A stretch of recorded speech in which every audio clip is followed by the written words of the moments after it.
Hello and welcome back to new Goal Bezan podcast. Today I'm joined with my co-host Sina Saemian.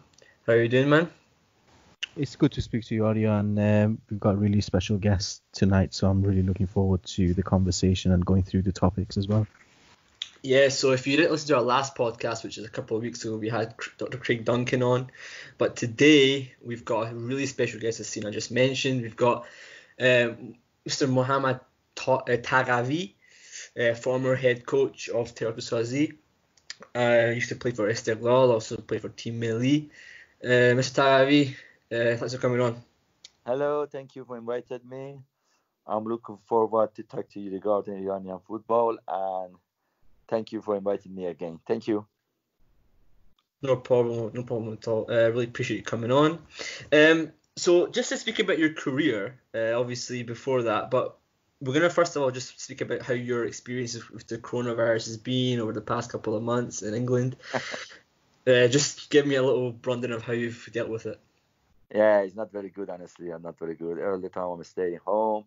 But on one side was it okay. I stayed with my family. And the other side, I try to review my knowledge in football, watching some football match from the sky. And sometimes study about the football, especially from some book. I had it already. And I try to update my knowledge in football. But for me, it was very good.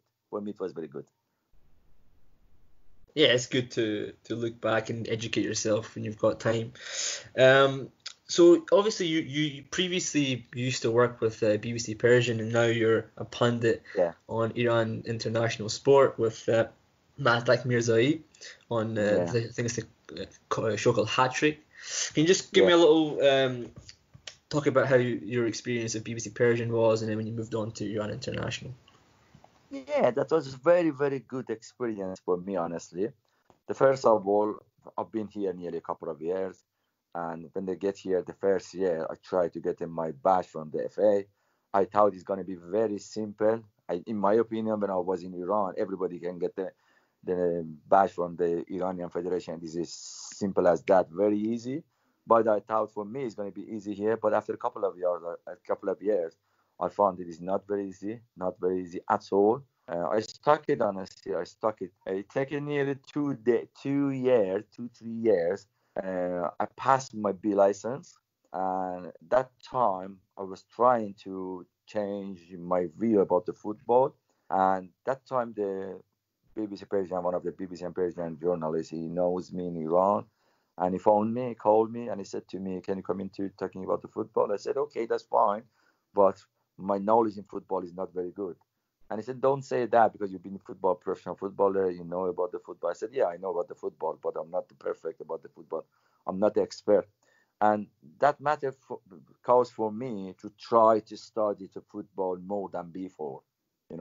That time I tried to get just my badge, just my B license, A license, or pro license. But the BBC caused for me to try improve my knowledge in football. That was fantastic experience for me, honestly. That was fantastic experience because in coaching, you have to know how to transfer to your knowledge to player. And the football point is exactly the same. And you have to be very simple because you talk to so many people. They are not the expert in football. They are normal people. They're going to just enjoy the football. And you have to transfer your knowledge as simple as that to other people understand you. That's helped me too much to get in my badge, honestly. That was fantastic experience I had with the BBC Persian. And then you moved on to work with your international sport. You're now doing the show with Hat Trick, with Mahtak Mirzai on Hat Trick. How's that been? Yeah, it's unbelievable because the first of all, when I tried to work with the Iran International as a football pundit, I told them we have to change everything. I don't want to stay here and talking about the football. We have to show the people what's going on in football. First of all, you have to know what to do, and the most important, you have to know how to do. And for people, especially in Iran, we haven't got a very, a special program for football, like a match of the day. In Iran, everything is regarding the other side of the football, not about just the football. The TV manager, he is very, very good person, and He said to me, okay, what we have to do? I said, we needed some facility, like a football, like pro zone. You know what is a pro zone? Like a football analyst or something like that. Yes. And the technology Yeah, to show definitely. and they spent too much money just for this program. And I enjoy this job because I'm going to show the people, in my opinion, but I have to say something very good story about me. When I've been to England to get I'm not going to far away somewhere, go somewhere. I have to explain why I try to say to Iran international manager, we needed to do something like this because we have to change the view of the people, inside the people of the football, not for everybody, for the people seriously chase the football. For me, when I've been here the first time, getting my B license, 2-3 times, the final assessment, they failed me. I was very upset. And all the time I said, okay, you are racist. You don't want to give me my badge. And one day, Thomas Stack from the Birmingham County Football invited me to his office. When I've been there, he said to me, okay, your English is not very good, exactly like now. and he said to me, something is to be changed. It's going to be changed. I said, what? Why? Why I have to be changed? He said to me, you got a tunnel vision. You know what is a tunnel vision? He said to me, your information in football is fantastic. You know about the football. Your personal information regarding the football player is fantastic. You know what to do, but you're going to be a coach. As a coach, you have to change your mind. You have to change your vision. You have to change your insight. And don't be tunnel vision. And there's a very good lesson to me, and I try to do it. For right now in Hat-Trick, I'm trying to do some new idea to other people. And the most important thing is concentration to details. Details. Everything in football is details. That's why I'm trying to show, okay, somebody is going to be scored the goal. But don't just look at the ball. See other people around the ball, what they do. They create space for him. They got to run, you know about the football. The football, there is so many run. For example, I said to him, there is a 4 kind of the run. Decoy run, support run, checking run, diagonal run. This is a 4 kind of run. But if you say something to other people in Iran, they know what is the run. But they can't explain what is this for. What is decoy run for one situation, or checking run, what is a checking run, or diagonal run. That's why I try to international Hat-Trick, we change everything. Okay, sometimes because of the Iran quality of the picture is not very good, but we try to do our best. No, I completely agree with you. I think one of the issues of my personal belief is that there is a lack of football education for the average football fan in Iran. Like you said, there is that level of knowledge isn't to where it should be. And again, it goes back to the information that is available in Iran. You look at shows like Navat, for example, or the other similar shows where they focus on refereeing decisions or the controversial issues that happened off the pitch. Exactly. There is no tactical analysis and really looking at like you said, how does for example, how does a team score a goal, or what are the problems of a team and what are the solutions. So it's really good to hear that you've got that project, and it's good to see the goals and the aims that you've set for yourself as well. And to be honest, the show hasn't been going on for long. I think has it been a year? A couple of months, 6 months, 4 months, but more than 7 months. But 3 months is because the coronavirus is everything is shut down. That's what. And to be honest, this idea come to me the first day I came in England. The first day I've been here, and when I've been the Saturday night, I didn't know there is a match of the day. I didn't know what is the match of the day at all. No clue. I don't clue about the match of the day at all. And my brother-in-law told me, okay, this is a Saturday night, let's go to home, we see the match of the day. I said, what is the match of the day? He said, because the England, the BBC won, they put every single game for Premier League. They show as a highlight, and the 2-3 people is coming there, like a Gary Lineker or that one, Alan Hansen. That was one of the best football pundit in the world, honestly. And they're talking about the football. When I've seen the first time, I fell in love with the match of the day. That was a completely changed my mind. What is this? Unbelievable. It was fantastic. They didn't talk about the tactic or something like that. They go straight away to details, And that was my wish. That was my dream to do something like that in Iranian TV or something like that. But when the BBC invited me, they haven't got the facility, they haven't got the time, they haven't got this project. But the Iran International, they accept it. That's why one of the reason when I come back from the tractor, I didn't come back to Iran because of the Iran national team, Iran International, because they were going like my suggestion to make it this hat trick. I said, okay, that's fine. I'm gonna say I don't want to go to Iran. And to be honest, like you said, the show hasn't been on for long. It's only been for 6 or 7 months. But the reception it's got has been so good, and I know so many people who've watched it and really enjoyed it as well. So I hope that you continue doing it, but again, keep improving and keep developing. You will. I'm sure it will reach the audience that you are aiming for. Sorry, go on.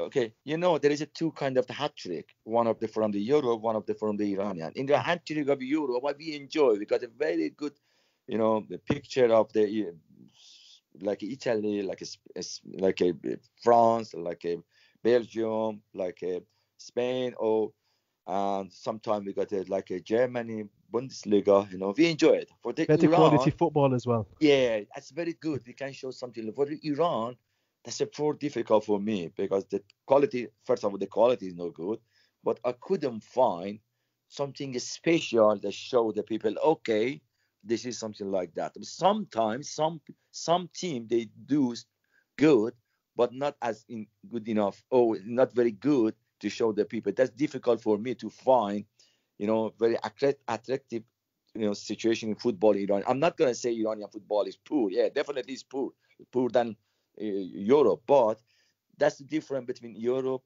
and the Iranian hat trick program. You know what I mean? Yes, no, yeah, absolutely. Let's move on and speak about your playing career. Obviously, you started out playing with. I think you played somewhere else before you were at Homa. Is that right? Sorry, say that again. I didn't catch it. Before you were at Homa, you were somewhere else. Yeah. Before that, you were somewhere else. Yeah, I played one of the Iranian. I play just 3 clubs. And yeah, if we say sometimes 4 clubs, but the fourth club I play just 4 games as a Choco Italia as a lone player. 4 or 3 or 4 play, and then I quit. Yeah. But you were at Homa and Esteghlal for the majority. Yeah. First of all, I played in Nekachum Sari in my hometown. I was born. Nearly 6 years from the 90, I think. I'm going to change it to Europe calendar. But anyway, I've been there, my hometown, nearly 6 years, and then go to Homa. I played 5 years for Homa, and then for 6.5 to 7 years for Esteghlal. And obviously you played for the national team as well. Yeah. Can you speak about a little experience with the national team? Yeah, I was very lucky, man, honestly, in football. I was very, very lucky because I met one of the legend in the Iranian history of football. That's the Dehdari man. He's unbelievable. He's a fundamental person. He's not the coach. He was my mentor. He was like a dad for me. He showed me something special in football. And the most important, personality. You know what I mean? The personality of the football player. I never, ever forget one day. I've been the Iranian national team and Iranian under-23 national team captain as well. We got a friendly match against Japan in Tehran after 1988 Asian National Cup. We got a 3rd place. When we come back to Iran, we got a 2 friendly match against Japan. The first game I've been the captain. The second game we play Thursday in Tehran, the Shiridi, and the Friday in Azadi. And the Friday I play again for national team, but unfortunately I get injured and my knee got a problem. And when the game is finished, we go in our base. That wasn't the hotel. That was a part of the Azadi complex. And at that time, everybody tried to insult the Dehdari. They threw to snow to him and say very bad word to him. Everybody was upset. I was very upset as well. When I've been there in bed, because my knee got injured, he came to me. He said to me, "Oh, how is the Mazandaran cat?" He said to me, he was joking to me. He said, everybody said the tiger, in Mazandaran tiger or something like that. He said to me, Mazandaran cat, as a joke. And he said to me, "Why are you upset?" I said, "I'm very upset." And he said to me, "Why you are upset?" I said, "Because everybody insulted you." And he said, "Don't forget, they don't know what I'm going to do. They found it nearly 10 years later." That was very good lesson to me. I have to say my word and never ever scared. Do what is right. Just do it. Just do it and believe yourself. He showed me this lesson. Believe myself. It was one of the best person I've met in my life. It was my mentor. And the national team, when he's resigned, I've been there 2 times in national team, but both sides I resigned from national team. I didn't play anymore from national team. One of them that was Allahverdi coach, and the other one was Mr. Maili Kohan. The Maili Kohan, the first spell, I resigned. I said I don't want to play for national team. The second spell, when he invited me, my family pushed me to go. I went there, and he put the red pen to me. I said okay. He didn't send me to national team, and that time for national team was very good for me to play that time. I love it to play it, but I was quite old that time, you know what I mean. But in my opinion, the national team was the best experience in football I had it. One of the best, honestly. To be honest, you worked with some big names, of course, Parviz Zehdari, and you worked with Nasser Hijazi as well. I think he was a Sarra manager. Yeah, Mansur Puredari, Nasser. Yes, of course. That's why I said I'm very lucky, man. Of course, there would have been a lot of footballing lessons to have learned from such characters as well. But the next thing I wanted to ask you was, of course, having worked in and having played in Iran in the 90s and late 80s, I don't think you were involved in the actual football in Iran until you went back with Paddy there. So what I wanted to ask was, did you see any major changes? And of course, there would have been changes, mainly being the salary, for example, the amount of salary that players get paid.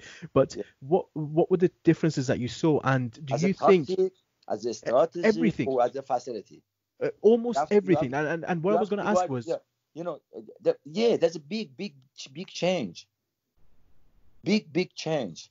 One of the biggest change was there is no respect. Unfortunately, there is no respect. There is no respect between player and the coach. There is no respect between fan and the player. There is no respect between media and the coach and media. Everything is changed. There is no respect in the Iranian football society. That's the bother me. I think that's also a reflection of society as well, maybe, outside of football. But football is going to pioneer. Football can change everything. Yes, sometimes the society change the football, but sometimes the football can change the society. In Iran, everybody got a problem as a economic. Everybody got a tough life. But fortunately, the football player hasn't got any tough life. But they have to change. But they don't want to change. How do you think they can change it? Yeah, they're going to be like a role model for other people, like here, footballer here, they are not very education people, but sometimes when they make a mistake, all the club, the coach, and the society push them. Okay, you made a mistake. Yes, of course you are human, but you are role model. You know what I mean? Role model, and the football players are role model. Yeah, definitely. They have to know. They know they got a good life. One of them, I never ever forget. One day, Nasser Hijazi say something completely different. I don't go somewhere else. I'm going to say something sometime, but I'm forgetting. I've got Parviz Zehdari, one of the best person to impact in my life. The Nasser Hijazi, one of the person to go to details. He was very good to coaching as a details. One day he said to everybody, "Hey guys, stick to your job, sleep on time, eat well. If you want the player, you would be in like a snap driver, and you have to be focusing your job." But the Iran right now, the football is professional, but the manager is not the professional. Not just the footballer, the coach as well, the manager, the media, the board. Nobody's professional. Nobody's professional. That's bothering me too much. That's bothering me. What about the football inside? Do you think it developed as much as it should have? As a tactic, yes. Playing? As a tactic, yes. As a tactic, yes. They know something because there is right now there is the TV shows so many football match, and some coach go to there is like a academic coach. There is like a coaching course. As a tactic, it's a little bit better, but as technique, rubbish. They don't know receiving. I have to first to players show them what is their receiving, what is your control. They said stop the goal. I said to them, there is the football. There isn't any stop. There isn't any stop. The football all the time is running, receiving and control is a different. Is a stop it. You know what I mean? If you ever look back to like old American coaching videos, you always see the coach saying, "Let's trap the ball. Let's stop it off the bottom of the foot." And I think those types of coaching points, like you're saying, the ball should never stop. The ball should always be moving. These kind of things only came into football from Europe, and I think they haven't transferred over to these lesser nations because I just feel like they've fallen behind in terms of let's progress, let's learn something new. They've done the game. Yeah. It's the game. When you stop the ball, speed the game. You reduce the speed of the game. Receiving, your body position is important to receiving the ball. You have to know how you stay to control the ball. Johan Cruyff said, one of the players can play with one touch. If the player can play with two touch, I want it. If the player, I can teach him. If the player can play with a three touch, I don't want him. You know what I mean? Yeah, absolutely. Okay, so two touch, sorry. maximum. But when you're gonna two touch, first of all receiving, the second touch is passing or shooting. Yeah. And always having a purpose after, always doing it for a reason. That's a different. The football in Iran. Yeah. Just the football is a 5%, 95%, 95% is not about the football. It's something else. Yeah, absolutely. It's not about the on the pitch. It's always off the pitch or something like that. Yeah. Can you speak about your obviously you said about your coaching license, but why did you always want to become a coach? Honestly, no. Okay. I didn't want to be a coach. And one day I play football in Istiklal, and the Mansur Pureydari and late Pureydari, he was very upset to me. He said something to me. I was that time I wasn't very good disciplined player. And he said to me, I'm going to say you, one day you're going to be coach and you'll understand what I'm going to say. He said, okay, I don't want to be coach. But when I quit the football, I had no choice to be coach. Yes, that's why I had a qualification from the university, but I didn't want to go to as a clerk or stay in the office. I want to be active. And that time I've been, and the Mr. Patologist, they told me, if you want, you can get as a football academy manager. I said, okay, that's fine. It's very good.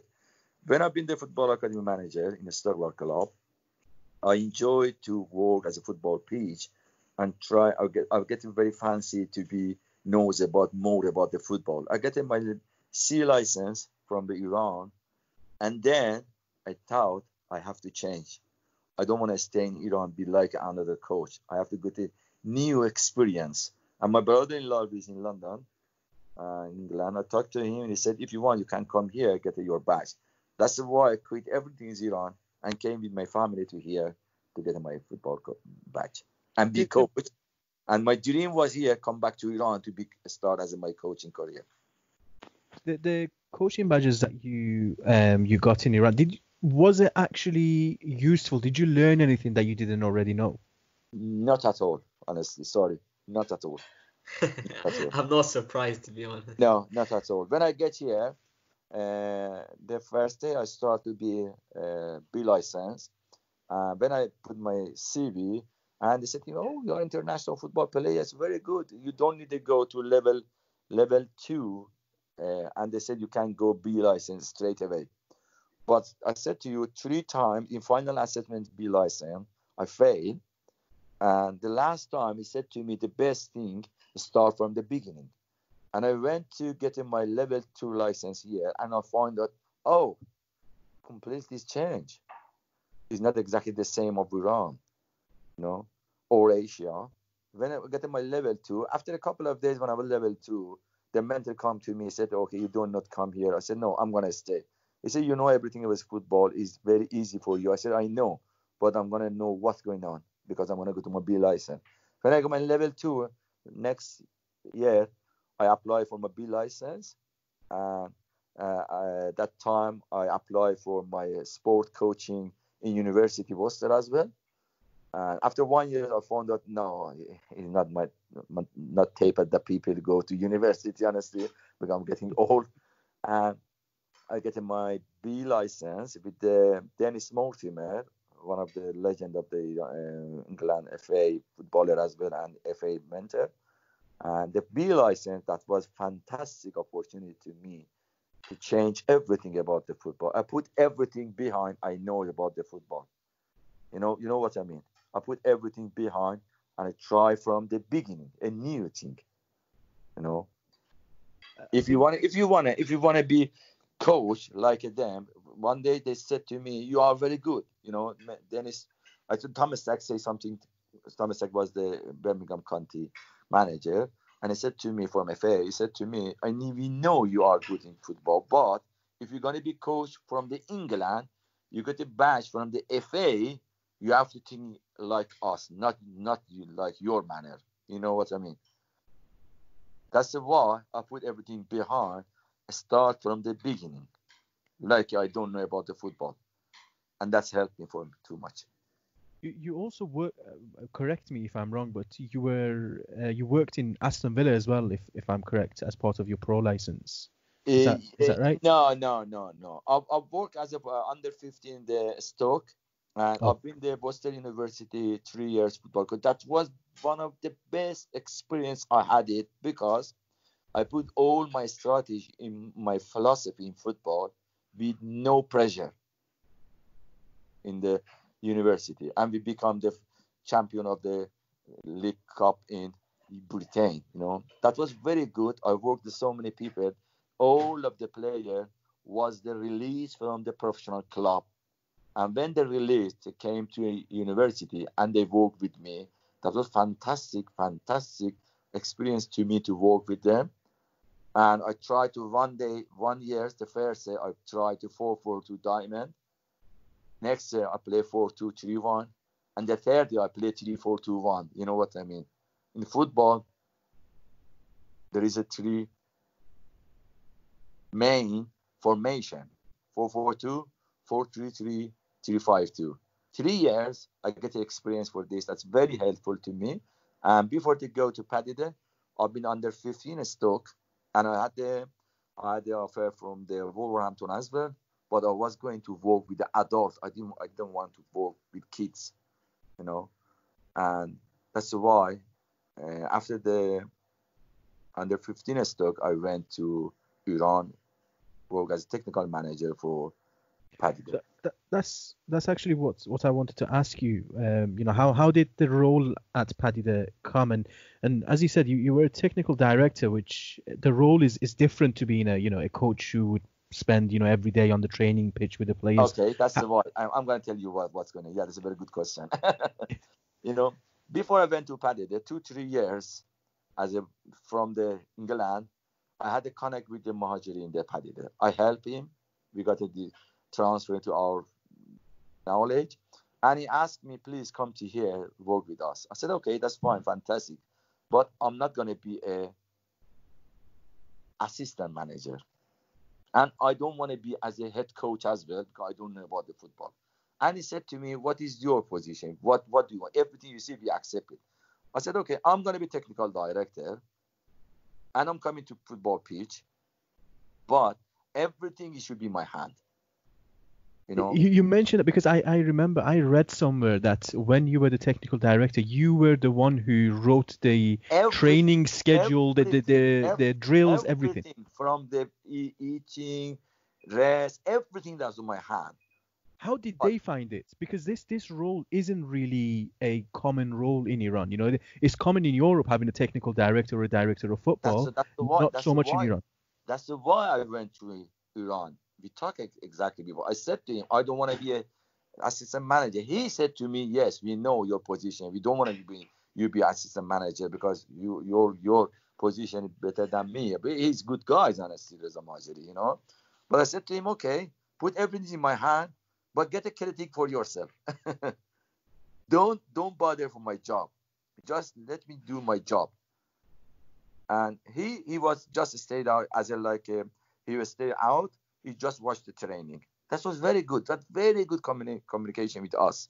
You know, he just watched our training, and when the finishing the session, I came to him. He came to me, discussing over what was that, and I told them everywhere I went, like a paddy day or tractor, I said every session should be recorded.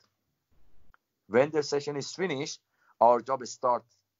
Okay, we saw what's going on. What is the session? That was okay. The session was good.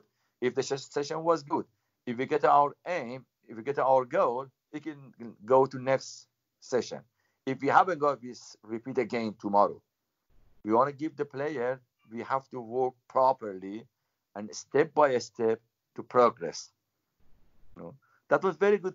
But after a couple of weeks, when we go to second of the table, you know, the Iran started. Okay. Some say, okay, he's an actual head coach, not you are head coach. He's an assistant manager. He's a technical director. And when he started interview, he said, "It's Mohammad is my assistant." Came to him. I said, okay, why you said I'm your assistant? He said, no, I didn't say it because, you know, in Iran, if you're gonna stay in the bench, you haven't got you got a permission. You haven't got permission as technical director stay in bench.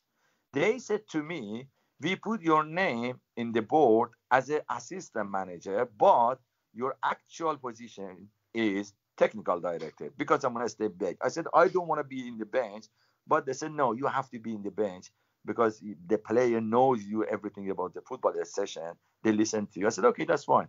For me, actual position is the technical director, but as an assistant manager, it doesn't matter. But after a couple of weeks, when we have been the second in table, we beat the Sepan, we beat the Tractor, we beat the Istiklal, you know. And he said something. He said in the interview with one of the media, he said, Mohammad is my assistant manager. I said to him, hey, listen to me, man. I'm not your assistant manager. I'm not being an assistant manager to any manager, not like you. And that's why I quit. Because I actually, like you said, I remember you had a really good start, very good start, and I remember thinking that if they end up doing really well, that let's say if you win the league, then this role of technical director can become more common in Iran, where other teams also can take notes and say, you know what, we'll bring someone in who can become a technical director, because it's really good. That's how the correct structure of a football club should be. And it sounds like you really enjoyed it as well. Yeah, because, you know, I was going to get my Pearl license. I was working. If you're going to apply your Pearl license, you must work with the professional club.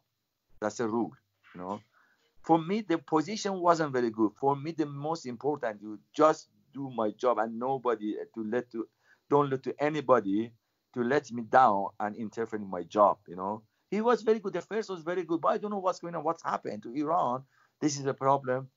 I said to them, if we get a success, it's going to be for whole team, not just for me or just for you. But they didn't send me like Tractor. Tractor exactly the same. Tractor was exactly the same, you know. Everybody in Iran, they want to be hero. As a person, you can't find a hero. As a team, you have to be hero. You know, you know what I mean exactly.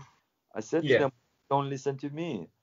I said to them a couple of times, we have to change our manner. We have to put the strategy for long term, for short term, middle, and long term.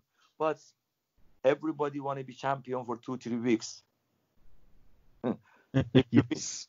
Exactly. They haven't got the patience. They are not patient. All the time, rush. I said to them, hey, listen, as a team, you have to make a team, build up the team, build the team. You can't buy the team. Yeah, and then you just mentioned Tiraktor as well. So after Paddy there, you then became the assistant coach. I believe under John Toshak. He had obviously Zonozi was trying to bring in, and you know, he was trying building a new project for the club, bringing in new players, Dejarga, Haisafi, Shojai, etc. You know, what can you say about that experience? Just before you became the head coach, obviously, but before that, what the experience of getting the project handed to you, being the assistant coach under John Toshak, how was that experience for you? And honestly, that was the worst decision for me when I decided to be John Toshak coach, John Toshak assistant. But I didn't know that because Dennis Mortimer is my mentor and is my friend as well. When I called to Dennis, I said to him, okay, Dennis, the Toshak is one of the Iranian club head coach, and he need an assistant. And the club owner called me, and he gave me the offer to be assistant for him. And he said to me, okay, take the job. I said, I don't want to be a head assistant. He said, don't worry, stay with him a couple of months, just as an experience.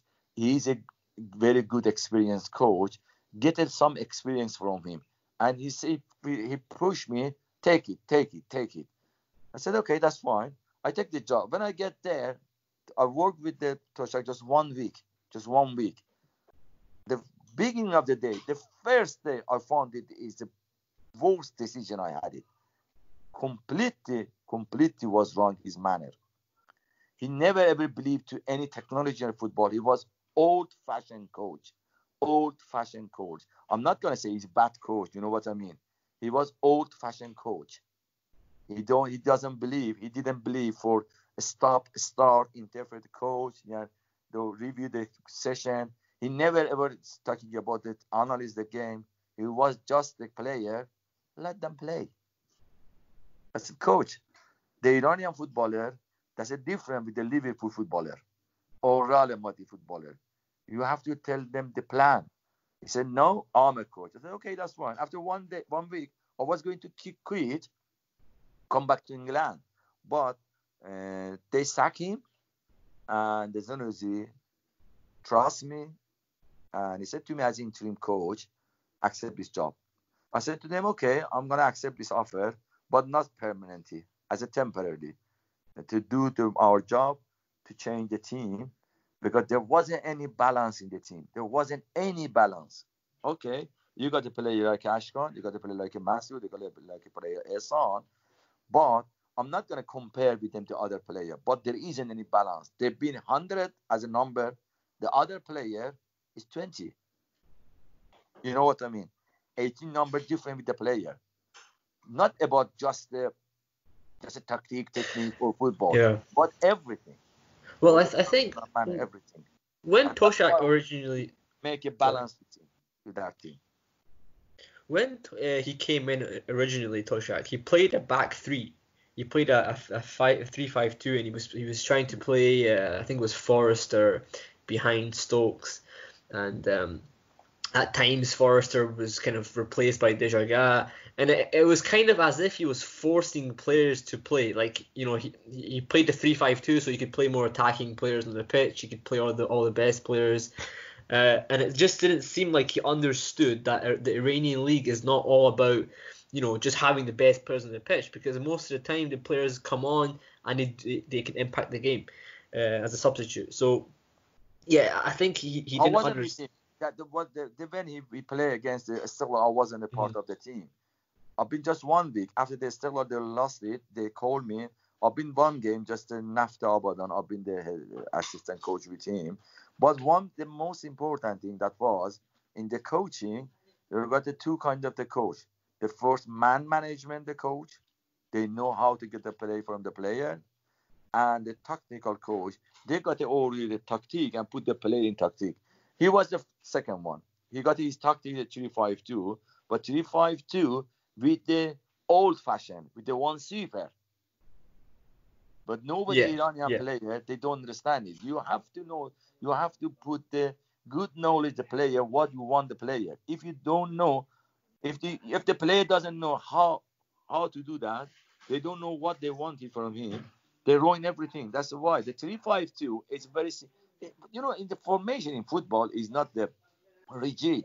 This is like a telephone number, 3-5-2, you can play 4-1-4-1 or 4-3-3, change it 3-5-2 with the simple as that, But you have to know how to explain to player, especially the player, Iranian player, football player. They are not education player. They haven't been in the football academy.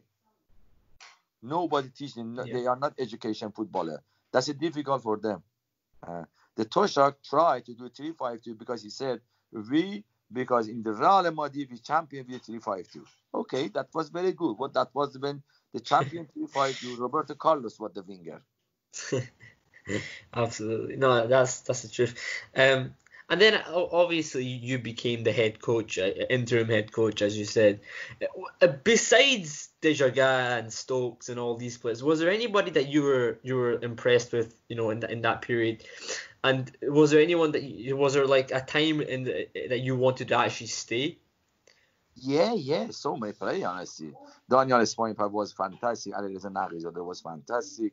Iman Salimi was very good, Everybody was good, Because when I talked to them, I told them the first of all, I wanted this. I showed them. I talked to privately 1v1, come to my room, and I showed them, I wanted this from you. And that was very simple for them. But they know what they wanted from me, They know exactly. That's why, like Daniel Ismailov, the first day, I said to him, okay, Daniel, you have to play for me as a fullback right side. And he said, I don't want to play. I said, okay, don't say anything. Go. And I talked to Masoud. Masoud, tell him, if you're going to play with me, the fullback, come today to hotel. Otherwise, tell him go home. Okay? He came to me. He said, okay, coach, I'm going to play as it. But right now, he's one of the best fullback in Iran. Yeah, absolutely. And he was I think he was called up by Wilmots that month as well. I explained to him, I said, okay, guy, Tanya, you need a space in front of you. If you play behind as a fullback, you got so many ocean of space in front of you. If you go to midfield, a space is going to be half. You can't do anything. You have to play deep as a deep go to attack. In my opinion, in my manner of coaching, as a fullback go to attack all the time. I don't want to stay as a defender. I said to him, you are not the fullback. You are winger for me. But you have to move from the deep. When you go, one of them holding midfielder come back to between two defenders, we're going to be three defenders. But sometimes I said to Ehsan, okay, Ehsan, you don't go, you stay, because I don't want to take a risk. I have to prove myself first. Okay, when we got I got a bit better team, I said, oh, both are fullback, go to attack. And then after a couple of days, after a couple of matches, Daniel found out, okay, it's very easy. And he enjoyed it. Yeah, and obviously you mentioned Iman Salimi as well. We interviewed him a month ago, and he was fantastic. Iman Salimi was one of the best and professional footballer I've seen. He's a really good guy. When I've seen him, he was overweight. And I said to him, okay, Iman, 3 weeks later, you can play. But he tried to do hard work every single day, every morning, afternoon, three sessions a day. After 2 weeks, getting very good. And he came to me, coach, can I play this week? I said, no. I said to you, 3 weeks. After 3 weeks, he played. He played fantastic. And he came to me, coach, how do you know I needed three weeks? I said 2 weeks because of your physical act, and 1 week because you're mentally you should be ready for football. And he's one of the guys I enjoy work with him. He was I hope he gets called up to the national team as well. I've really been impressed with his performance. But right now I don't know what's happened to him. Yeah, well, he's in the bench. I've spoken to his management. I don't want to reveal too much because it's obviously behind the scenes, but there's been issues with him and the coach. I don't want to reveal too much I said, but I don't think he's happy with the coach. I don't think the coach is happy with him. I think there will be something going on this summer, so we'll see what happens with him. But just obviously touching on Anthony Stokes and Lee Irwin. Crazy man. Crazy guys who came over, obviously a Scottish compatriot, Lee Irwin, went over there, and they did well. They scored a lot of goals, but they had a lot of issues. Can you speak about these issues that they had? Anthony is a very good quality player, but he hasn't got the stability. His stability is a manner of the professional. He's rubbish, honestly. I couldn't find a better word from the rubbish. I talked to him, but he needs help, honestly. He's good guys, honestly. He's a good guy. I tried to help him when he said to me he doesn't want to play in Iran anymore football. And when we got to play against Persepolis, he came 24 hours before the game, and I give him some more off. Go there, enjoy your life, because we know they are come from England, they come from Europe to Iran.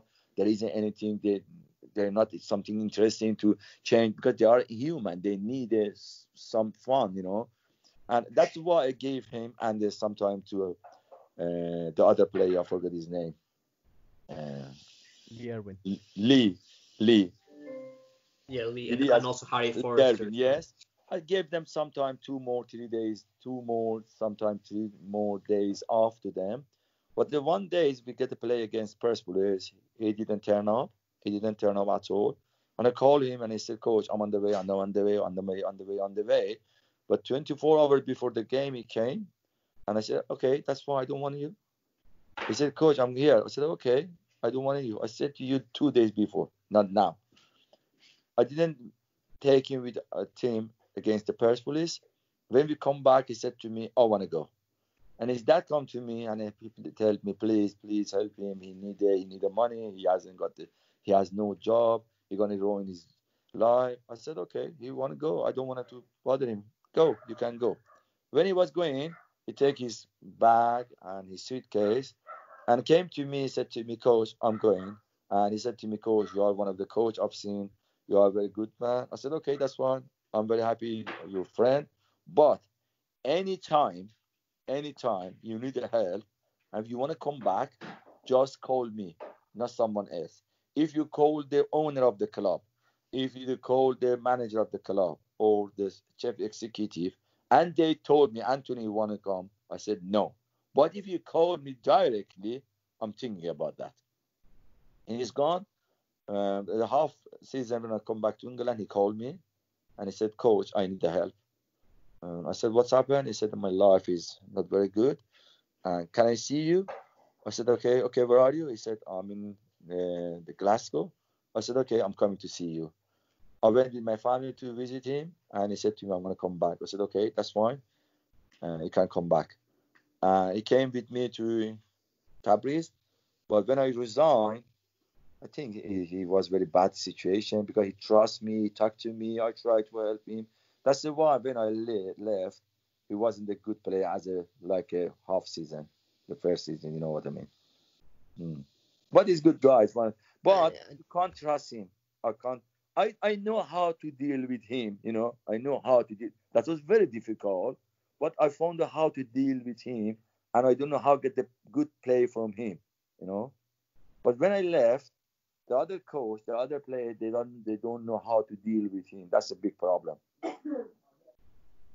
Yeah, I think it was this. And then when he went to Persepolis, it just seemed to break down for him. I gave comment to Persepolis, don't take him.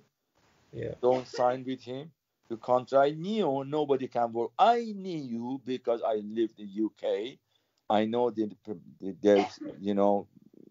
The attitude lifestyle more he than the has. other people. I lived 17, 18 years here. I know how to help them to get him. I talked to Lee Erwin as well. When I get there the first day, Lee Erwin was suffering from depression badly. And he didn't play as well. After 2-3 weeks, I said to him, Lee, you're going to be one of the best players. Just trust me. Just trust me. Just trust me. He trusts me. The last game, he scored 3 goals. Yeah. Goal. He came to me and hugged me. I said, Coach, you are right. I said, okay, you trust me. You're going to be one of the best players in Iran.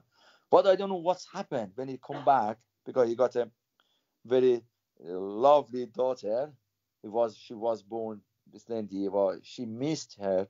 That's why, and he definitely suffering from depression, and he didn't want to come back. I didn't talk to him at all. But I know the player from the Europe, especially England or Scotland or Wales, or some player come to Iran, too difficult to manage, to update each other, there is no flexibility, too difficult for them. They are right. Honestly, they are right. Too difficult for them, they say that. It's also a culture shock, It's a big difference. The culture and everything. Not is about just the culture and everything about football, absolutely. About the football. Yeah. Nobody of Iranian player can speak English. If you haven't got the communication with anybody, it is very boring. To be honest, we have a lot of questions to go through, but just quickly, the last question I'm going to ask you on Taraktor. Zonuzi obviously has spent a lot of money. He's brought in a lot of players, tried and tested many players. There was Kevin Constant who came and didn't even play a game and left. Like you said, he's been bringing in old kind of European managers, George Leekens, Mustafa Denizli, etc. Obviously, he wants to win the league. So what do you think he should do that he hasn't tried already? What do you think Taraktor as a club need to do to achieve that goal? Just come back to basic. Just come back to basic. Build up the team. Build up the club. You can't buy the champion with the money. You have to be patient. I told all of them. I told them, Mr. Dunazi as well. Be patient. Be patient. Invest the money for basic. The player, and yes, good. You get a player like a Masoud, like Ashkan, but you can't win the game, win the league with a 3 player. You have to make a balance. The other player, and the most important thing is split up the team. Team spirit. The team spirit. Right now, the first place got a team spirit to winning. They can win. They have no player. They're gonna under 10 players, 1 player short the other team. They win. That's why you have the injection, the winning mental to player. But it is take a time. It's not going to be 1 day, 2 days, 1 year, 2 years. And as a basic, put the philosophy in your club. What is your philosophy? Every club got a philosophy. Every club got a culture. Yes, the Taraktor, their culture is winning. Very good. Okay, you want to win, that's fantastic. But most important to winning is planning. You have to know what is your plan. Not just to spend the money, being so many coach, they are, I'm not going to use this word, sorry, write off.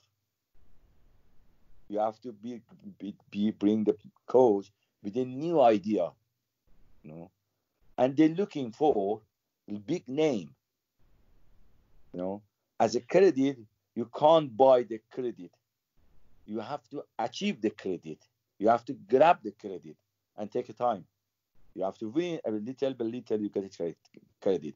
If you buy for example, the massive name, very expensive coach, and said, okay, I'll bring John Toshak. He's one of the best coach. He was the champion of Real Madrid. Okay, like a Maradona. Maradona was the best player in the world. How about now? Nowadays, how he can do? Can he play like Maradona 20 years ago? No, of course not. The John Toshak is like this.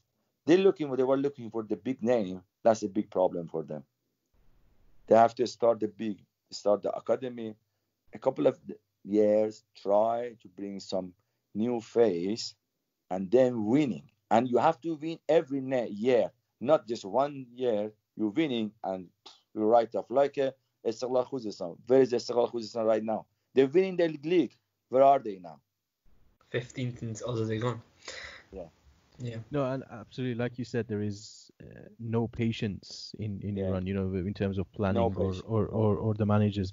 I think this season only 4 clubs still have the manager that they started the season with. All the other clubs have changed managers, so it goes to show it's all exactly. But anyway, moving on to Team Melli and Queiroz in particular in the last 8 years. I'm sure we can speak for hours about what Queiroz has done, the team in 8 years, etc. But what I'm going to ask you is, and I know you've been supportive of Queiroz and what he did with Team Melli, but what do you think are the biggest lessons that we can learn or we should have learned from these 8 years that he was with us? Discipline. The most important thing that the Queiroz time, discipline. When I've seen the Iran national team, that was exceptional time in Iranian history of football. Discipline. Yeah, everything about the preparation, these details, everything is fine. Discipline inside the pitch, discipline out of the pitch. That's the Iranian needed. And the one more important in football, especially in Iran culture, as a tactic, a stage, a tactic and planning. The Queiroz bring this tactic, and the injection to winning manner. The important thing in football is winning. Okay, sometimes you said, okay, how to win is important. Yes, how to win is important. But Iran got this manner how to win. Yeah, sometimes they're defensive, attacking. No, you have to know what is your strengths. Iranian strengths sometimes was like a player like Ali Dai or Karim Bagheri or Mehdi Madawi. We haven't got the player like this in the Queiroz time. They put the discipline and consistency in Iranian team. Queiroz was fundamental, honestly. If you didn't listen to... Sorry. Okay, carry on. No, I was just saying, if you didn't listen to the last podcast we did with Craig Duncan, the sports scientist, he was just saying about how much he cared about the team as well. That's so important, because I think one of the things that we see from the coaches before is that there wasn't... I'm not saying he didn't care, but his level of care for the players was over and beyond. And I think the players really fed off that.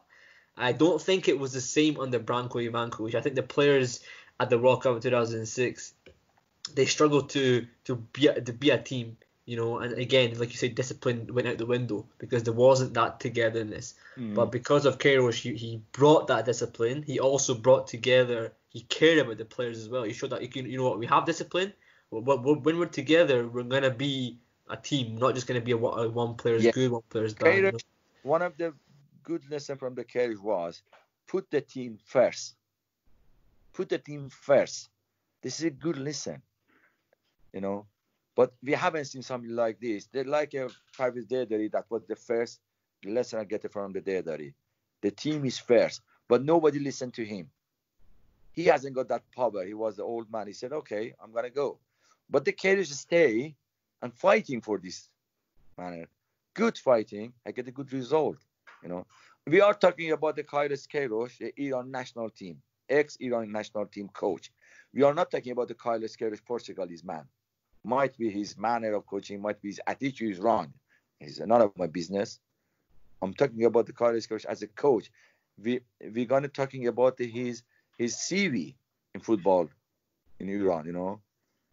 He was fantastic. The player love him. Do you think that Iranian football culture, or the community, if you want to call it that, have learned those lessons? Or no, is it not at all. Because I always think back to, and I don't know if you agree, Tomislav Ivic, who was Iran manager in the 90s, and he came out maybe 10 years later. I remember listening to interviews by Mahdavi Kia and Dai saying how he was mistreated and we didn't appreciate him at the time. Exactly. And I feel like that's what's happening. Well, that's what happened with Queiroz, and we only start realizing 10 years too late. There is some I'm not gonna use this word as a mafia or not something like. Some person in Iran, they want to put the pressure for national team, bring their player, but the Cairo don't let them to do like this, and they cut their hand. You know what I mean? They cut their hand.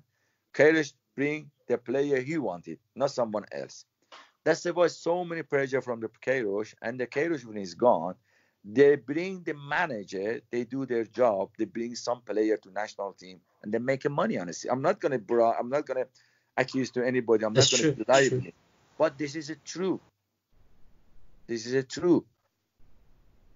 Right. And I was looking at articles that last week, and then I was actually telling the boys from some Global Bezan, I was saying to them, there was an article by Khabar and they were saying about how Khalid Zadeh from Persepolis has to be called up because Carlos Queiroz didn't call him up. And it was like an agenda, like they were forcing him, Scottish, to call this guy up.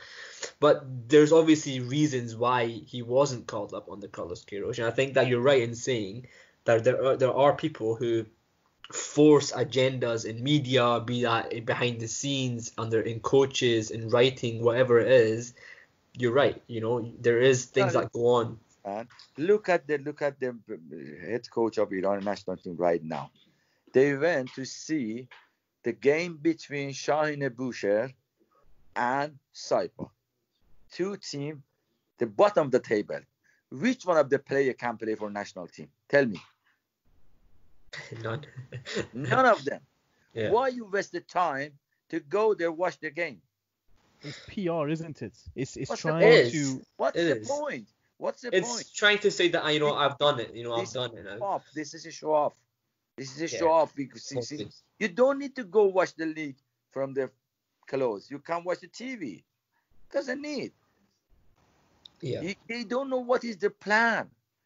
One day after the Parsi Junubi and the instructor, Masoud Ashkan and Ehsan were very knackered. They were very exhausting. They were very tired. And they told me, Coach, can you come in to get off from us from the national team? I said, okay, you go. I'm coming after you. When we get the tablet, they go to Tehran. And after a couple of hours, I went to Tehran. I went to Iranian national camp in Azadi. The assistant coach of the Kairosh was there. I forget his name. He was a very good guy. Cruz. Yeah. Oh, okay, it's Cruz. Yeah, Cruz. He came to me. He take me in his office, and he very polite. We talked to each other. He said to me, "Okay." I said, "Okay." They played yesterday. They are very exhausting. If you don't mind, give them to me. I'm gonna talk to them. Stay with us. They need some more rest. He said to me, "Okay, that's fine. Do me a favor. I'm gonna make a call with the Carlos and ask him." When he called the Carlos, you know what this Carlos say? First of all, Carlos said, "Okay, say that, coach. Thank you. Everything coach said, Carlos said the chorus to me. That's me, coach. That was me. Everything he said, just do it. If you're gonna take the play, let them play. Let them take them." And Cruz take me to every single where in the camp, show me if this is a what, and show me to this room. I said this is for under 17, under 19, under 21 room. That was off, empty. I said, why nobody is here? And he said to me, that's why I'm going to question. Nobody coming to us. Nobody coming to us to talk to me. You are the first person to Iranian league come to us and talk to us.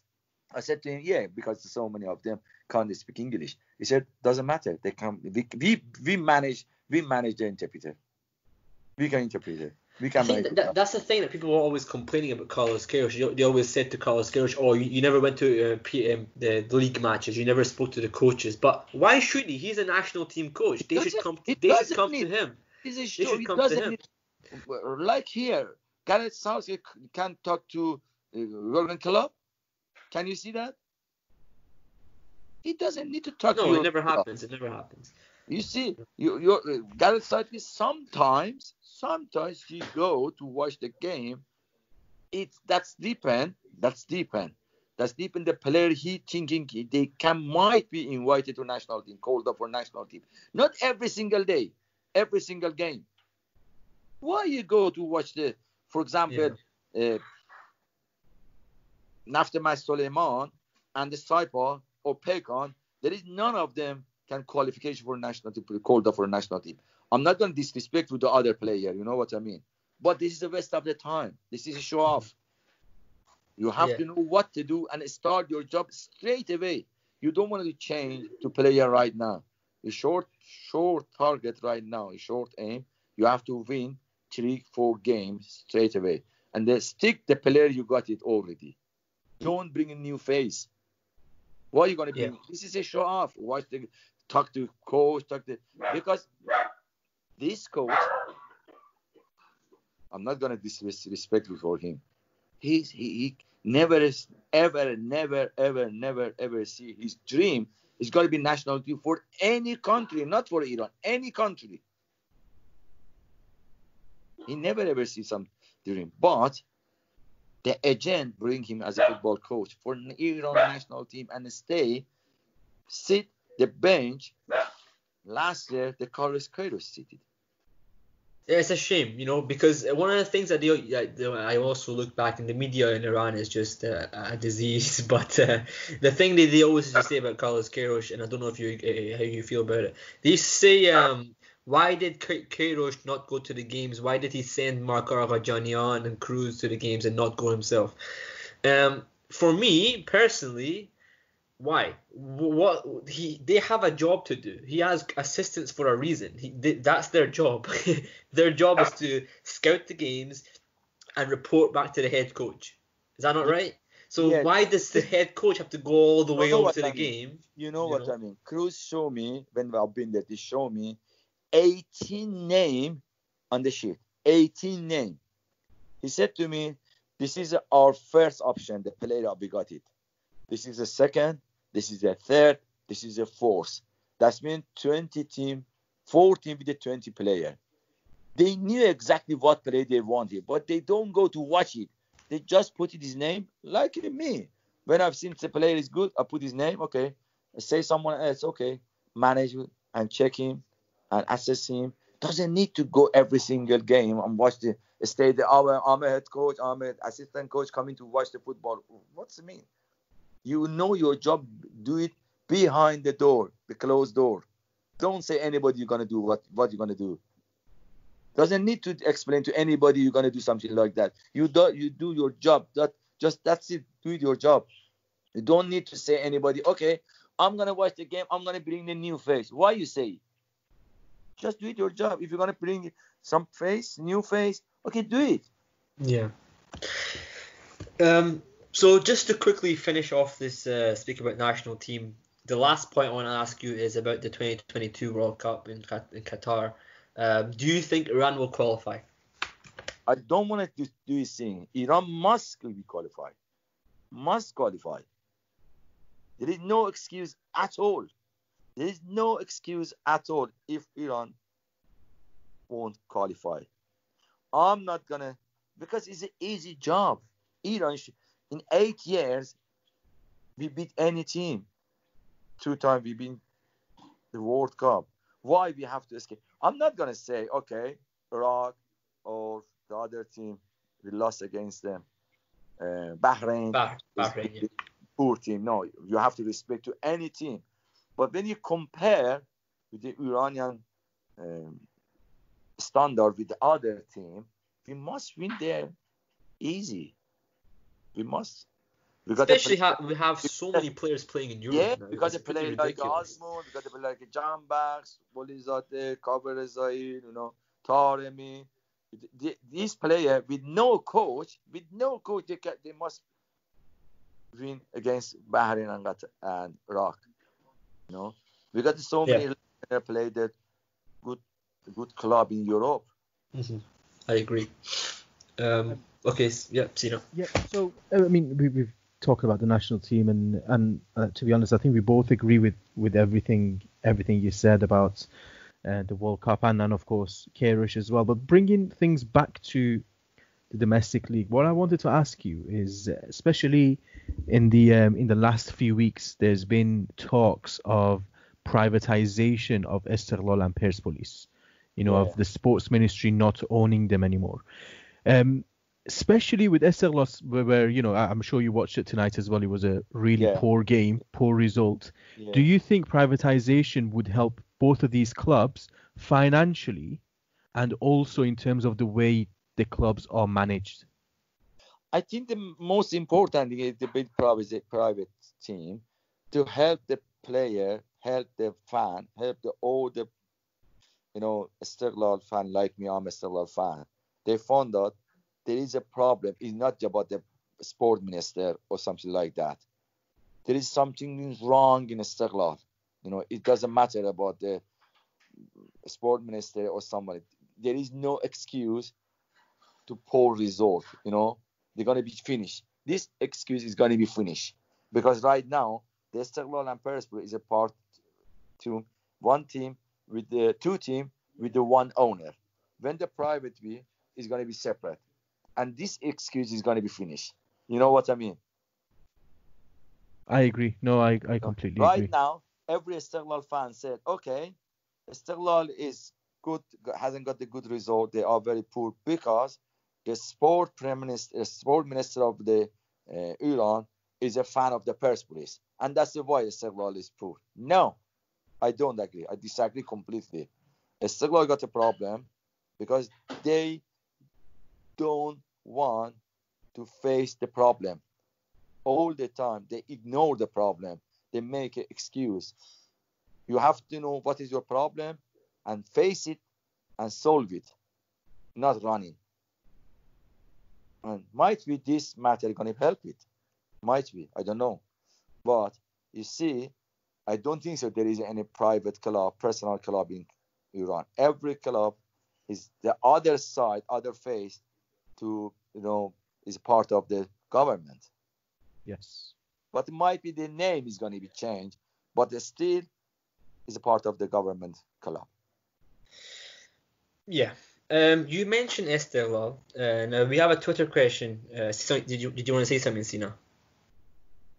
No, not. No. Okay, so this is the last one. So we had a question from Twitter from Sina Mogaddam, who's from Radio Offside, our good friends from Radio Offside. He asked a question about your Instagram post yesterday regarding the Esteghlal fans and do you want to just maybe shed some light on that, please? Yeah. Because I'm a football pundit. As a football pundit in front of the TV, I'm gonna be natural. I'm gonna say, as a I don't want to put my fan as a football player to affect in my idea on football. In my opinion, the Persepolis team is gonna be champion because they are the best.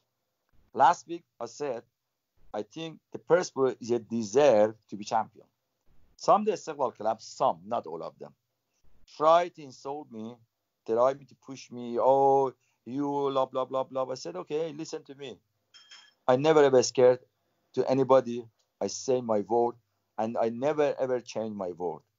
I've been the tractor for 6 months, and we lost one game. I think 2-1 game, but never ever I say something wrong from the fan. But I play for a Istiklal club 7 years. I'm a part of the Istiklal history, and I'm a Istiklal fan as well. But some people, they wanted why they want in for my idea. You know what I mean? They said, okay, the prime minister of sport, he's a problem for Istiklal. I said no. They said the referee got a problem. I said no. They said there's something like I said no. I'm still gonna say okay, might be some discrimination there is but you have to in this discrimination to motivation, to change it to motivation. When I was kids, our coach told me we are not 11 by 11, we are 11 by 14. We said why? He said because the 3 referees are their side. Go to play football and win. They give me the motivation, not excuse. The Iranian right now, Istiklal fan, they're going to say, okay, no, you've been the football player, ex-Istiklal club, and you have to say what they want. I don't want to say what they want. I'm going to say what I want. Is it crystal clear? No, absolutely. And I agree with you. I think in terms of the last few seasons, Persepolis has been the best team because they have been more consistent. They have, they had the same manager. They had almost the same players, the same 11 playing every week. Good quality players as well. So no, I'm gonna say something. Okay, might be. I'm gonna go might be. The Minister of Sport don't let the Istiqlal be champion and put in discrimination for Istiqlal and Persepolis. How about the Sepan? How about the Tractor? How about the Fulat? How about the Shalakur? Why they don't beat the Persepolis? Why they lost? That's a excuse. That's a blame for Minister of Sport. Persepolis winning because they are a good team. That's it. As simple as that. They are a good team. They know how to win. Sometimes the team gonna be very good quality, but sometimes they are not very good performance, but they win. They know how to win. That's a very important with any team gonna be champion. The Persepolis know how to win. That's why the Istiqlal. I'm never ever upset from the Istiqlal fan because they fan all the time. They're gonna emotional. They want their team is winning, and for 4 years they got a bad time. They are right, honestly, and they are right. I sympathy with them, but I don't want to blind my eyes and say, okay, the Minister of Sport got a problem. No, the problem is inside the Istiqlal. They have to change. If they want to be champion, they have to change. How to change? That depends on the next coach, or Majidi knows better than me how to change if he knows. Thank you very much. Be sure to subscribe to us on YouTube, iTunes, Spotify, Google Podcasts, and SoundCloud. Follow us on Twitter. We've also got our Farsi Twitter as well, Instagram, Facebook, and Telegram. Mr. Taghavi, thank you so much for coming on. You've given us a lot of insight into your own career and obviously into Iranian football. Do you have anything to say in Farsi? Thank you. And I have to say something to you both. You have to improve your Farsi. باید فارسی بهتر صحبت کنیم که با همه دیگه فارسی صحبت کنیم. کسایی دارن گوش کنن اونا هم باید فارسیشون ایمپروو کنن. چون انگلیسی بالاخره که بلدن دیگه. یه زبان دیگه هم یاد بگیرن فکر کنم ایده بدی نیست. بله 100%. Thank you so much for coming on. Thank you so much for listening. And we'll be back soon with a new interview. Hopefully, we're going to try our best to get a podcast out in the next couple of weeks. We've also got an interview lined up with Arya and Saemian, translator for Carlos Queiroz. So please stay tuned for that. And we'll see you next time. Thank you for listening. Hi, this is Kat, and you're listening to Bezan. And I hope you continue listening to their amazing podcast. Thank you all for the support. Love you, Bezan.